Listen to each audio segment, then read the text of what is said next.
Pihak kepolisian daerah Metro Jaya siap mengamankan final sepak bola Piala Presiden yang mempertemukan Persib Bandung dengan Sriwijaya FC yang rencananya akan dilangsungkan di Stadion Utama Gelora Bung Karno, Senayan, Jakarta pada Minggu mendatang.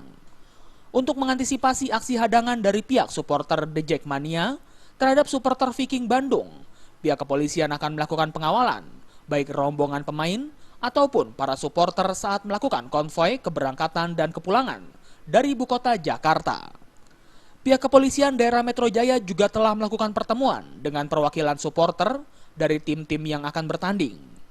Pertemuan untuk membahas dan mengantisipasi hal-hal yang tidak diinginkan seperti penghadangan dan aksi tawuran.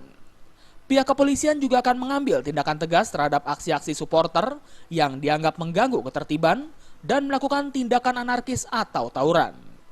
Selain itu, pihak kepolisian akan melakukan sweeping terhadap para supporter untuk tidak membawa benda-benda berbahaya seperti senjata tajam, petasan, dan benda-benda berbahaya lainnya. Dari Polda Metro sendiri dan jajaran itu lebih kurang hampir 7.000-an orang, ditambah dengan hampir 1.000 dari Korwil Polri.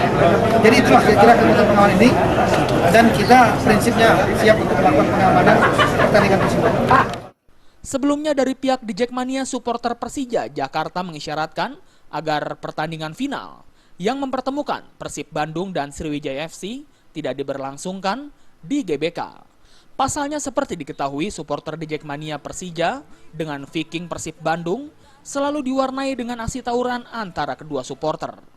Dari Jakarta, Zikri Amin melaporkan.